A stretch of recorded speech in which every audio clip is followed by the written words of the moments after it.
इतिहास में अब तक लगभग 750 अलग-अलग मुद्राएं या कह लें करेंसी बनी है। और हैरान करने वाली बात यह है कि उनमें से 80% आज पूरी तरह से खत्म हो चुकी है। हाँ बिल्कुल, उनकी कीमत आज शून्य है। शून्य है ना? तो आज हम अपनी जेब में जो कागज के नोट लेकर घूम रहे हैं, इतिहास के आंकड़े कहते हैं कि उनका भी यही हश्र होना लगभग तय है। और पता है, ये कोई डराने वाली बात नहीं है, बल्कि एक सीधा सा ऐतिहासिक तथ्य है। मतलब जब हम पैसे और दुनिया की ताकतों को अपने जीवन काल के छोटे से चश्मे से देखते हैं तो सब कुछ बहुत स्थायी लगता है। एग्जैक्टली सब कुछ परमानेंट लगता है। लेकिन जब हम समय के पन्नों को पीछे पलटते हैं तो एक बिल्कुल अलग ही कहानी नजर आती है। ठीक है, तो आज के इस डीप डाइव में इसे थोड़ा और समझते हैं। मतलब आज की दुनिया में कुछ ऐसी असाधारण घटनाएं घट रही हैं जो हमारे जीवन काल में तो पहले कभी नहीं हुई। लेकिन इतिहास की किताबों में ये घटनाएं बार बार हो चुकी हैं। बिल्कुल। हमारा आज का ये गहरा विश्लेषण रे डालियो के मशहूर ऐतिहासिक शोध द चेंजिंग वर्ल्ड ऑर्डर पर आधारित है।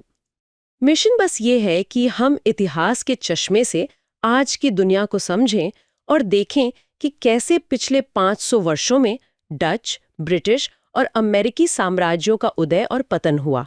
अगर हम आज के माहौल को देखें तो चारों तरफ क्या नजर आता है? देशों पर भारी कर्ज है, ब्याज दरें या तो शून्य हैं या इकोनॉमी को चलाने के लिए बहुत कम रखी गई हैं। और समाज में अमीर और गरीब के बीच की जो आर्थिक खाई है वो बहुत गहरी हो चुकी है। सही कहा, जिसकी वजह से राजनीतिक दूरियां भी बढ़ रही हैं। और इन सब के बीच एक नई उभरती हुई शक्ति, मतलब चीन। हाँ, चीन आज की स्थापित महाशक्ति अमेरिका को सीधे चुनौती दे रहा है। और यही बात इस पूरे रिसर्च को इतना प्रासंगिक बनाती है, क्योंकि ये जो पूरा परिदृश्य आपने बताया, ये भारी कर्ज, शून्य ब्याज दरें और एक उभरती हुई विश्व शक्ति, ये सब बिल्कुल वैसा ही है जैसा 1930 से 1945 के बीच हुआ था। हाँ, ऐसा लगता है जैसे इतिहास एक लूप में चल रहा है। अगर हम इसे बड़ी तस्वीर से जोड़कर देखें तो रे डालियो का शोध यही साबित करता है कि इतिहास खुद को एक महान चक्र या बिग साइकिल में दोहराता है। बस फर्क यह है कि चक्र काफी लंबे होते हैं। बिल्कुल, ये आमतौर पर 50 से 100 साल लंबे होते हैं। अब एक इंसान की उम्र इतनी लंबी तो होती नहीं कि वो अपनी वयस्क जिंदगी में इस चक्र को दोबारा देख सके। तो जब व्यवस्था चरमराती है तो हमें लगता है कि दुनिया खत्म होने वाली है। सही कहा। लेकिन यहाँ मेरे दिमाग में एक सवाल आता है। मतलब अगर हम इंसानी विकास को देखें तो हम हमेशा आगे ही तो बढ़ रहे हैं। इंसान की प्रोडक्टिविटी हमेशा ऊपर की ओर ही जा रही है। हाँ, क्योंकि हम लगातार सीखते हैं। एग्जैक्टली। ज्ञान कभी खोता नहीं है। जो पहिया हमने कल बनाया था उसे आज भूल नहीं गए हैं, बल्कि उसे मोटर और जेट इंजन में बदल दिया है। तो फिर ये चक्र हमें पीछे क्यों खींचता है? देखिए, मानव जाति की जो उत्पादकता है वो सच में एक सीधी ऊपर की ओर जाने वाली रेखा की तरह है। लेकिन उस सीधी रेखा के आसपास कुछ बहुत बड़े उतार चढ़ाव आते हैं। अच्छा। हाँ, डालियो इन्हें विगल्स या हिचकोले कहते हैं। और ये हिचकोले कोई छोटी मोटी मंदी नहीं होते। तो फिर ये क्या होते हैं? ये मुख्य रूप से कर्ज के चक्कर, क्रांतियों और युद्धों के कारण आते हैं। जब एक सिस्टम में बहुत ज्यादा कर्ज और असमानता भर जाती है तो वो सिस्टम अपने ही वजन से टूट जाता है। जैसे 1930 से 1945 के दौर में हुआ था। मैंने पढ़ा था कि उस दौरान शेयर बाजार 85% तक गिर गया था। इकोनॉमी 10% तक सिकुड़ गई थी। बिल्कुल, वो एक भयानक तबाही थी।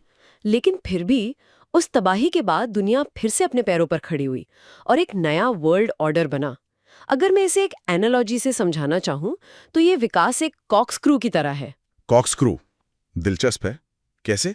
मतलब वो गोल गोल घूमता है, कई बार पीछे की तरफ जाता हुआ महसूस होता है, लेकिन उसकी जो मूल दिशा है वो हमेशा ऊपर की ओर ही होती है। बहुत सही कहा आपने। और उस कॉर्कस्क्रू के जो घुमाव हैं वही भयानक हिचकोले हैं। हम इंसान उन चींटियों की तरह हैं जो अपनी छोटी सी जिंदगी में सिर्फ एक दिन के काम में व्यस्त रहते हैं। हाँ, हमारे लिए वो 10-20 साल का बुरा दौर पूरी जिंदगी जैसा होता है। एग्जैक्टली। लेकिन इतिहास के विशाल पैमाने पर वो सिर्फ एक छोटा सा हिचकोला है। ये एक क्लेंजिंग स्टॉर्म या सफाई करने वाले तूफान की तरह काम करता है जो पुराने कर्ज और सड़े हुए सिस्टम को साफ कर देता है। और उसके बाद जो बुनियाद बनती है वो कहीं अधिक मजबूत होती है। यहाँ पर बात सच में बहुत दिलचस्प हो जाती है क्योंकि ये चक्र कोई हवाई बात तो है नहीं। बिल्कुल नहीं, ये असल साम्राज्यों के जीवन में साफ दिखता है। तो अगर ये एक चक्र है तो इसकी कोई शुरुआती लाइन भी होगी, मतलब एक आम सा देश दुनिया की सबसे बड़ी महाशक्ति कैसे बन जाता है? शुरुआत कहाँ से होती है? ये एक बहुत ही स्पष्ट डोमिनो इफेक्ट है। किसी भी साम्राज्य के उत्थान की शुरुआत हमेशा मजबूत नेतृत्व और अच्छी शिक्षा से होती है। अच्छी शिक्षा से? हाँ, जब किसी देश के लोग उच्च स्तर की शिक्षा प्राप्त करते हैं तो उनका चरित्र बेहतर होता है, वो नियमों का सम्मान करते हैं और सबसे महत्वपूर्ण वो बात, इनोवेशन करते हैं। बिल्कुल, एक शिक्षित आबादी नई तकनीक बनाती है। मतलब अगर आपकी शिक्षा अच्छी है तो आप दुनिया के सबसे बेहतरीन जहाज या सबसे बेहतरीन सॉफ्टवेयर बनाएंगे और क्योंकि आपके उत्पाद सबसे अच्छे हैं, पूरी दुनिया उन्हें खरीदना चाहेगी। सही कहा। और जब पूरी दुनिया आपके उत्पाद खरीदती है तो विश्व व्यापार पर आपका कब्जा हो जाता है। अब क्योंकि आपका व्यापार पूरी दुनिया में फैला है तो उसे बचाने के लिए आपको एक मजबूत सेना चाहिए होगी। एग्जैक्टली अपने व्यापारिक रास्तों को सुरक्षित रखने के लिए एक मजबूत सेना की जरूरत पड़ती है। आएगा फिर आपका देश एक वैश्विक वित्तीय केंद्र बन जाएगा, जैसे कभी एम्स्टरडैम था। हाँ, फिर लंदन हुआ और आज न्यूयॉर्क है। और इस पूरी प्रक्रिया का जो अंतिम मुकुट है वो है आपकी मुद्रा को रिजर्व मुद्रा या रिजर्व करेंसी का दर्जा मिलना। मतलब दुनिया का सबसे सुरक्षित पैसा? हाँ, जब आपका देश सबसे अमीर और सुरक्षित है तो बाकी देश अपना पैसा आपकी मुद्रा में रखना पसंद करते हैं। ये किसी भी साम्राज्य के लिए सफलता का चरम बिंदु है। लेकिन मुझे यहाँ एक बात समझ नहीं आती। अगर अमेरिका या ब्रिटेन के नेताओं को ये ऐतिहासिक चक्र पता था तो उन्होंने अपना पतन रोका क्यों नहीं? ये एक बहुत वाजिब सवाल है। मतलब क्या कोई भी देश इतना बेवकूफ हो सकता है कि अपना पतन देख रहा हो और बस हाथ पे हाथ धरे बैठा रहे? वो बस मेहनत करना जारी क्यों नहीं रखते? यहाँ जो बात सबसे आकर्षक है वो है रिजर्व मुद्रा का मनोविज्ञान। मतलब ये एक ऐसा मीठा जहर है जिससे बचना लगभग असंभव है। मीठा जहर कैसे? देखिए, जब आपकी मुद्रा दुनिया की रिजर्व मुद्रा होती है तो आप दुनिया भर से बहुत आसानी से और सस्ते में कर्ज ले सकते हैं। धीरे धीरे देश के लोग उत्पादन करने के बजाय कर्ज लेकर उपभोग करने के आदी हो जाते हैं। अच्छा, तो वो आलसी होने लगते हैं? एक तरह से हाँ। 1980 के दशक का उदाहरण बहुत सटीक है। उस समय अमेरिका की प्रति व्यक्ति आय चीन के मुकाबले 40 गुना ज्यादा थी। 40 गुना? अरे वाह! फिर भी अमेरिका लगातार चीन से उधार ले रहा था, है ना? बिल्कुल। जब दुनिया का सबसे अमीर देश दुनिया के सबसे गरीब लोगों से उधार लेकर अपने शौक पूरे करने लगे तो ये तो पतन का एक बहुत बड़ा रेड फ्लैग है। सही कहा। और इसके साथ ही समाज में गहरा मनोवैज्ञानिक बदलाव आता है। जो पीढ़ियां संघर्ष करके साम्राज्य बनाती हैं वो बहुत मेहनती होती हैं, लेकिन उनकी सफलता के बाद आने वाली पीढ़ियां विलासिता में बड़ी होती हैं। हाँ, वो कम मेहनत करती हैं। और सबसे खतरनाक बात यह है कि जब देश कर्ज लेकर अमीर दिखता है तो वो अमीरी सब में बराबर नहीं बंटती। ये बात आज के समाज से बहुत गहराई से जुड़ती है। अगर हम आज देखें तो हमारे दादा दादी के जमाने में एक सामान्य सी नौकरी करने वाला व्यक्ति भी घर खरीद सकता था। हाँ, वो तो और अलग था। लेकिन आज अच्छी खासी पढ़ाई करने और दो नौकरियां करने के बावजूद युवाओं के लिए घर खरीदना एक सपना हो गया है। बिल्कुल। जबकि दूसरी तरफ कुछ लोगों के पास अथाह संपत्ति है। यही वो वेल्थ गैप या संपत्ति की असमानता है जो चक्र के अंत में पैदा होती है। और इतिहास हमें दिखाता है कि जब ये आर्थिक खाई बहुत चौड़ी हो जाती है तो आम इंसान में हताशा बढ़ती है। ऐसी स्थिति में समाज हमेशा चरम सीमाओं की ओर भागता है। मतलब पॉलिटिक्स में? हाँ, दोनों तरफ से चरमपंथ पनपता है। एक तरफ लेफ्ट विंग विचारधारा जोर पकड़ती है जो चाहती है कि अमीरों की संपत्ति छीनकर सब में बांट दी जाए, और दूसरी तरफ राइट विंग विचारधारा हावी होती है। एग्जैक्टली, जो उस व्यवस्था और संपदा को किसी भी कीमत पर बचाए रखना चाहती है। अब यहाँ ये स्पष्ट करना जरूरी है कि इतिहास किसी पर उंगली नहीं उठा रहा है। बिल्कुल, हम यहाँ किसी का पक्ष नहीं ले रहे हैं। हाँ, ये बस बता रहा है कि आर्थिक तनाव के समय ऐसा होना मानव स्वभाव है। और ये आंतरिक संघर्ष देश को अंदर से इतना खोखला कर देता है कि कोई भी बाहरी उभरती हुई शक्ति आसानी से चुनौती दे सकती है। बिल्कुल सही। और ये सब हमें इस पूरी कहानी के सबसे महत्वपूर्ण और थोड़े कंफ्यूजिंग हिस्से पर ले आता है, पैसा। मतलब हम रोज इसके पीछे भागते हैं, लेकिन डेलियो का शोध कहता है कि पैसा असल में संपत्ति है ही नहीं। सही कहा आपने। पैसा सिर्फ एक अकाउंटिंग एंट्री है, बस एक एंट्री। हाँ, असली संपत्ति तो वो चीजें हैं जो हम इस्तेमाल करते हैं, जैसे अनाज, घर या तकनीक। इतिहास में पैसे ने 3 मुख्य रूप लिए हैं। पहला है हार्ड मनी, जैसे सोना या चांदी, जिसका अपना एक वास्तविक मूल्य होता है। बिल्कुल। दूसरा है क्लेम्स ऑन हार्ड मनी, मतलब कागजी नोट जो इस बात का वादा होते हैं कि आप बैंक जाकर इसके बदले सोना ले सकते हैं। और तीसरा है आज का पैसा, जिसे फिएट मनी कहते हैं। Exactly, fiat money. यह वो पैसा है जिसे सरकारें बिना किसी सोने के बैकिंग के छापती हैं। इसका मूल्य सिर्फ इसलिए है क्योंकि सरकार कहती है कि इसका मूल्य है। सही बात है। अब सवाल ये है कि जब कोई देश बहुत अधिक कर्ज में डूब जाता है, जैसा कि इस चक्र के अंत में होता है, तो वो क्या करते हैं? देखिए, उनके पास ऐतिहासिक रूप से सिर्फ 4 रास्ते होते हैं। पहला, खर्च कम करना। दूसरा, कर्ज चुकाने से मना कर देना, यानी डिफॉल्ट। और बाकी तो? तीसरा रास्ता है अमीरों पर भारी टैक्स लगाकर वो पैसा गरीबों में बांटना। और चौथा, नया पैसा छापना। बिल्कुल, नया पैसा छापना।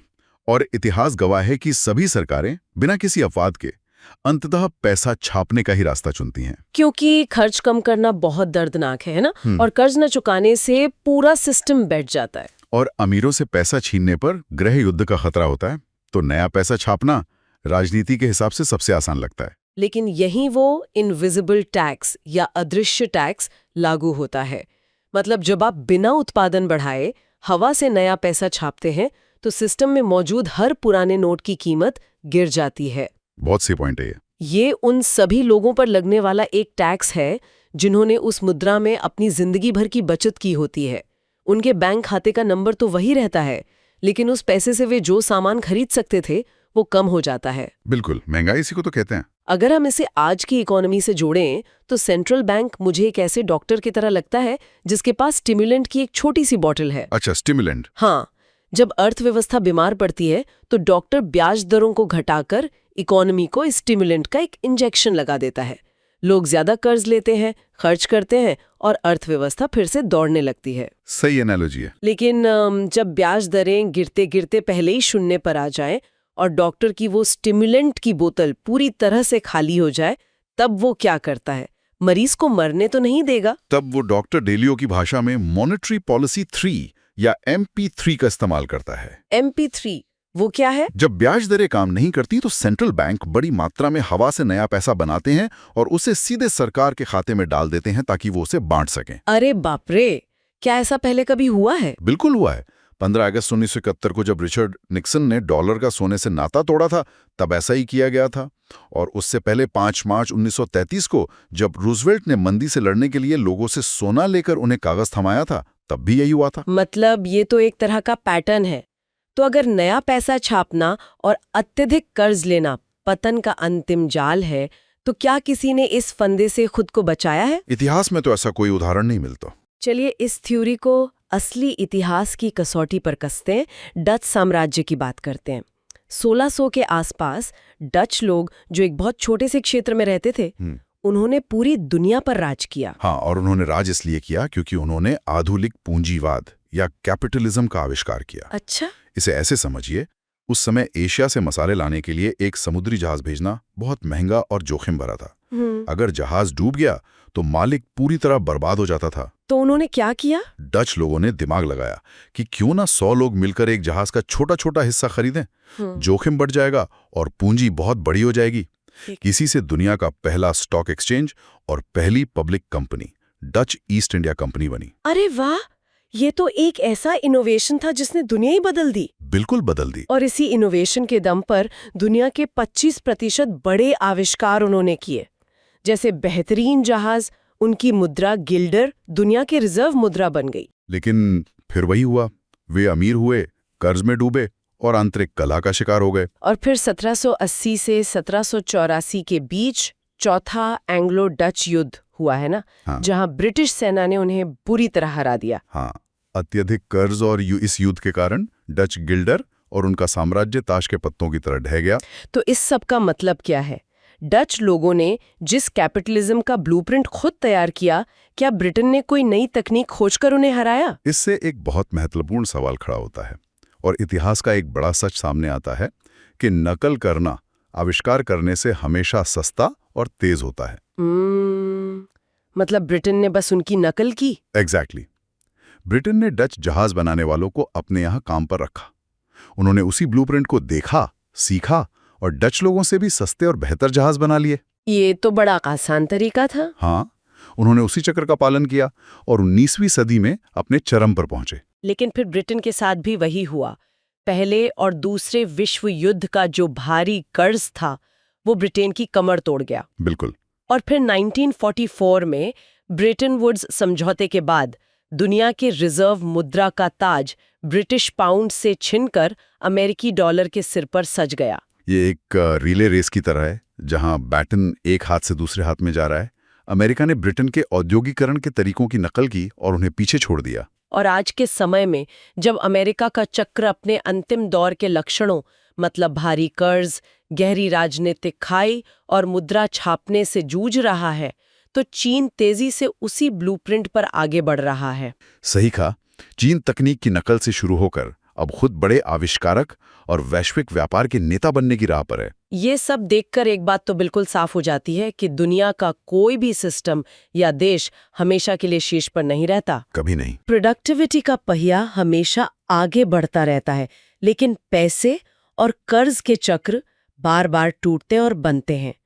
जब भारी कर्ज, शून्य ब्याज दरें और समाज में गहरी खाई एक साथ आते हैं, तो ये एक साफ अलार्म है कि विश्व व्यवस्था बदल रही है। और उसके साथ ही एक बहुत ही दिलचस्प और सोचने वाला बिंदु सामने आता है। वो क्या? हमने इतिहास में देखा है कि जब फिएट मनी यानी कागजी मुद्रा का चक्र टूटता है और लोगों का भरोसा उठता है, तो लोग अपना पैसा बचाने के लिए वापस हार्ड मनी की तरफ भागते हैं। जिसे सोने की तरफ। हाँ। तो चूंकि आज दुनिया की सभी प्रमुख मुद्राएं बिना किसी ठोस बैकिंग के छप रही हैं और अपने चक्र के अंतिम चरण में है, तो ये सोचने वाली बात है कि जब ये मौजूदा सिस्टम टूटेगा तो भविष्य की हार्ड मनी क्या होगी? बहुत बड़ा सवाल है ये। क्या हम फिर से सोने जैसी किसी भौतिक धातु की ओर लौटेंगे? क्या कोई नई वैश्विक व्यवस्था बनेगी या फिर तकनीक पर आधारित कोई बिल्कुल नया विकल्प उभर कर सामने आएगा? मेरा मानना है कि ये शायद आज के समय का सबसे बड़ा और सबसे महत्वपूर्ण सवाल है। बिल्कुल। तो अगली बार जब दुनिया की इकोनॉमी में उथल-पुथल होती दिखे, समाचारों में मंदी या महंगाई की बातें हों, तो हमें याद रखना चाहिए कि ये कोई नई बीमारी नहीं है। सही बात है। भले आज हमारे पास भविष्य देखने की कोई टाइम मशीन ना हो, लेकिन इतिहास हमें वो चश्मा जरूर देता है जिससे हम इन धुंधले निशानों को पढ़ सकते हैं। क्या हम उस बीमारी के चक्र को समझकर खुद को तैयार कर पाएंगे? इसी सवाल के साथ हम आज के इस डीप डाइव को यहीं समाप्त करते हैं। विचार जरूर कीजिएगा।